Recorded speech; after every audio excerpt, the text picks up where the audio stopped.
প্রতিদিনের নাই সারাদিন আড্ডা দিয়ে রুমে আসলাম। সন্ধ্যার সময় রুমে এসে আম্মুকে থেকে কিছু টাকা নিয়ে আবার বাইরে চলে গেলাম। ফ্রেন্ড সার্কেলের সাথে আড্ডা দিতে দিতে রাত কখন যে 1:30টা বেজে গেছে খেয়ালই করি নাই। প্রতিদিনের নাই মনে হলো বাসার কথা, সব বন্ধুদেরকে বিদায় দিয়ে চলে আসলাম বাসায়। বাইরে থেকে অনেক আজে বাজে জাঙ্ক ফুড খেয়ে আসছি, তাই খাওয়ার উপরও কোনো সেই রকম রুচি নাই। কিছু না খেয়ে শুয়ে পড়লাম বিছানায়। উপস, মাথা কেমন ঝিমঝিম করতেছে, কিছুই ভালো লাগতেছে না, ভিতরে কেমন জানি একটা অশান্তি ফিল করতেছি। দেখতে দেখতে রাত বেজে গেল 3টা, কিন্তু চোখে কোনো ঘুমের নাম নাই। কেন জানি ঘুম ধরতেছে না, মাথার ব্রেনের মধ্যে কোনো একটা খারাপ চিন্তাধারা জাগ্রত হয়ে উঠতেছে। এখন আমি বুঝে গেলাম আমার শরীরটাকে ঠান্ডা না করা পর্যন্ত আমার আজকে ঘুম আসবে না। তাই কোনো কিছু না ভেবে বালিশের কাছে থেকে ফোনটা হাতে তুলে নিলাম। চলে গেলাম অন্য একটা জগতে ক্ষণিকের শান্তি নেওয়ার জন্য। রাতে ঘুম আসতেছে না, কিচ্ছু করার নাই। 5 মিনিটের মধ্যেই উত্তেজিত শরীরটা নিস্তেজ হয়ে গেল। থেকে এখনো ফোন রাখতেই পারি নাই। উপরওয়ালার ডাক আমার কাছে চলে আসছে। আমি আমার ফোনের নোংরা ওয়েবসাইট থেকে এখনো বের হইতেই পারি নাই। তার আগেই হাত থেকে ফোনটা মাটিতে পড়ে গেল। মাটি থেকে ফোনটা তুলে ওয়েবসাইট থেকে বের হবো, সুযোগটাও হয়ে উঠতেছে না। কিন্তু তার আগেই 2 চোখ বড় বড় কি জানি একটা ভয়ঙ্কর জিনিস আমার কাছে আসতেছে। ভয়ে হাত পা থরথর করে কাঁপতে লাগলো। আমার গায়ের প্রত্যেকটা লোমের ছিদ্র দিয়ে কেন জানি পানি বের হতে লাগলো। আমি বুঝতে পারতেছিলাম এটাই আমার শেষ সময়। কিন্তু তখনই আমার মনে পড়ে গেল সকাল থেকে এখন পর্যন্ত আমি কতগুলো খারাপ কাজ করছি। সকালে বাসা থেকে বের হওয়ার সময় একটা মেয়ের সাথে ইচ্ছাকৃতভাবে ধাক্কা লাগছে। ফ্রেন্ডের সাথে মহিলা কলেজের সামনে গিয়ে কতগুলো মেয়েকে টিচ করছি হিসাব ছাড়া। আসার সময় এক রিকশাওয়ালা মামার রিকশা থেকে নেমে তার রিকশা ভাড়া না দিয়ে চলে আসছি। মোড়ের দোকানে এসে 3 প্যাকেট সিগারেট নিয়ে 2 প্যাকেটের কথা বলে চলে আসলাম। ওদের কাছে এসে অবৈধ কত কিছুই না খাইলাম। এর মধ্যে 4 বার আজান হয়েছে, কানে গিয়েছে, কিন্তু আমি সেই সময়টাও বিরক্ত অনুভব করছি। এত তাড়াতাড়ি আমার জীবনের শেষ সময় চলে আসবে আমি কখনো ভাবতে পারিনি। আল্লাহ, আমি আপনার কাছে 2 হাত জোর করে অনুরোধ করতেছি, আল্লাহ আমাকে আর একটা দিন সময় দেন। আমি জীবনের সব ভুল কাজ শুধরে নিব। আমি জীবনে আর এরকম খারাপ কাজ করব না, কারোর সাথে অন্যায় করব না, জীবনে 1 ওয়াক্ত নামাজ কাজা করব। কিন্তু আমার সময় এত তাড়াতাড়ি শেষ পর্যায়ে চলে আসবে আমি কখনোই ভেবে উঠতে পারিনি। কোথা থেকে যেন আফসা আফসা কানে আসলো, এখন আর ভেবে লাভ নেই, এখানেই তোমার সময় শেষ। তখন আমার নিজেকে সব থেকে বড় অসহায় লাগতেছিল। চিৎকার করে আব্বু আম্মুকে ডাকতেছিলাম, কেউই যেন আমার কথা শুনতে পায় না। এত জোরে চিৎকার করতেছি, আমার চিৎকার কি কেউই শুনতে পায় না? আমার হাত থেকে পড়ে যাওয়া মোবাইল ফোন কখন জানি আগুনে পরিণত হয়ে গেছে, এবং সেই আগুনের এতটা পরিমাণে তাপ, যেই তাপটা আমি সহ্য করতে পারতেছি না। এবং আমি যেই হাত দিয়ে অশ্লীল কাজ করলাম সেই হাতের প্রত্যেকটা নখ ফেটে ফেটে কেন জানি বাচ্চা বের হচ্ছে। আমার প্রত্যেকটা আঙুল ফেটে লক্ষ লক্ষ আঙুল বের হয়েছে। হে আল্লাহ, এ আমার হাতের কি অবস্থা হয়ে গেল। হে আল্লাহ, আমার মোবাইল ফোন থেকে কেন এত আগুনের উত্তপ্ত তাপ এসে আমার গায়ে লাগতেছে। হে আল্লাহ, আমার চোখ বেরিয়ে কোথায় গেল? দুনিয়ার কিছু দেখতে পাই না, সবকিছুই তো অন্ধকার লাগে। 2 দিনের এই দুনিয়ায় এই 2 চোখ দিয়ে কত নোংরা কিছু দেখছি, এটা আমার নিজের কাছেও অজানা। হে আল্লাহ, এবার আমাকে মাফ করে দেন। আমি আর জীবনে আপনার পথের বিরোধিতা করব না। হে আল্লাহ, আমি আপনার কাছে 2 হাত জোর করে অনুরোধ করতেছি, আপনি আমাকে একবার হইলেও সুযোগটা দিয়ে দেখেন। দুঃখজনক বিষয়, আমার সুযোগটা শেষ হয়ে গেছে। আমি বুঝে উঠতে পারতেছিলাম না কত বড় একটা ভয়ানক অলৌকিক জিনিস এসে আমার ভিতর থেকে আমার জীবনটা বের করে নিয়ে চলে গেল। আমার মনে হচ্ছে কেউ যেন আমার কল্লটা ধরে টেনে ছিঁড়ে ফেললো। যেরকম ভাবে আমি দেখেছি মুরগি ছলাইতে, ঠিক এইরকম ভাবে। সকাল হয়ে গেল,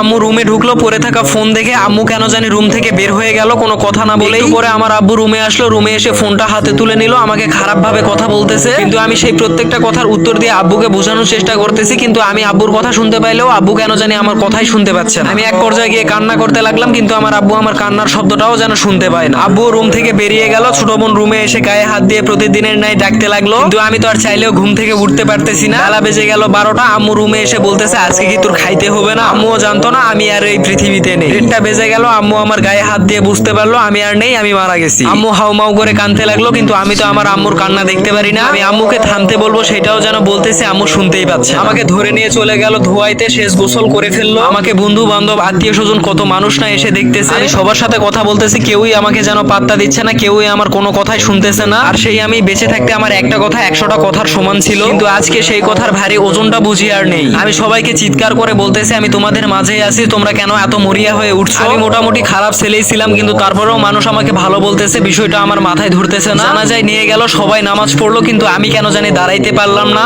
আমিও যে কতজনের জানাজার নামাজে গিয়েছি, কিন্তু জানাজার নামাজের দোয়াটাও আমি কোনো সময় শিখার প্রয়োজন মনে করিনি। জীবনের সময় শেষ হয়ে গেল, দাঁড়িয়ে দাঁড়িয়ে মানুষ দেখানো নামাজ পড়ে গেল। জীবনের সময় শেষ, সবাই আমাকে কাঁধে তুলে নিল। আমি চিৎকার করে বলতেছিলাম আমি সুস্থ লোক। সবাই আমাকে কাঁধে তুলে নিয়ে গিয়ে ওই কবরে রেখে এসো না। চলে আসলো সেই আধার জঙ্গলের মাঝে। 3.5 হাত মাটির নিচে নামিয়ে দিল, সাদা কাপড়ের মুখটা হালকা করে খুলে দিল। বাবা চাচা আমার কবর থেকে উঠে গেল, অন্ধকার কবরের মধ্যে আমাকে ফেলে গেল। আমি আমার বাবাকে বেঁচে থাকতে একটার বেশি 2টা জীবনে আমাকে কথা বলতে হয়নি। সেই বাবাটাও যেন আমার কথা না শুনে আমাকে রেখে চলে যাচ্ছে। সবাই আমাকে মাটি দিয়ে সেই অন্ধকার কবরের মধ্যে ফেলে চলে গেল, কেউই যেন আমাকে সাথে করে নিয়ে গেল। কতই আমার আপনজন, কতই আমার প্রিয় মানুষ, কতই আমি নিঃস্বার্থহীন ভাবে কারোর জন্য কত কিছু করেছি, কিন্তু আজকের দিনে কেউই যেন আমার পাশে দাঁড়ালো না। তখন আমি বুঝতে পারলাম যে আমার পাশে দাঁড়ানোর মতো ক্ষমতা কারো হয়তো আপনি আমি আজকে বেঁচে আছি, কালকে বেঁচে থাকবো কিনা এরও কোনো গ্যারান্টি নেই। আপনি হয়তো বা আশা করে আছেন জীবনে কোনো একটা সময় বৃদ্ধ হব, সেই সময় আমি আল্লাহ তাআলার কাছে জীবনে যত গুনাহ করেছি সকল গুনাহ মাফ চেয়ে নিব, হজ করে আসবো, যাকাত দিব, অসহায় মানুষের পাশে দাঁড়াবো। বিশ্বাস করেন এই মুহূর্তটাই আপনার আমার জীবনের শেষ একটা মুহূর্ত হয়ে যেতে পারে। আপনি যে আশা করে আছেন এই আশা পূরণ হবে কিনা তারও কোনো গ্যারান্টি নেই। আপনি এই দুনিয়ার রং তামাশা নিয়ে পড়ে আছেন, এই ক্ষণিকের দুনিয়াটা কিচ্ছু নয়। বিশ্বাস করেন আজকে আপনি মরে গেলে কালকে আপনার আপনজন আর আপনজন থাকবে না। সময় থাকতে রবের পথে ফিরে আসুন। বোঝার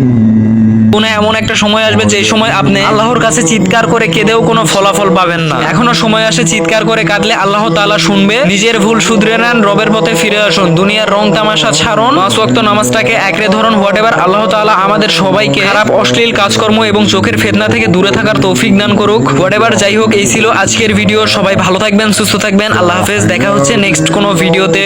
টিল দেন, বাই বাই, আল্লাহ হাফেজ। بعد موتها ليقولن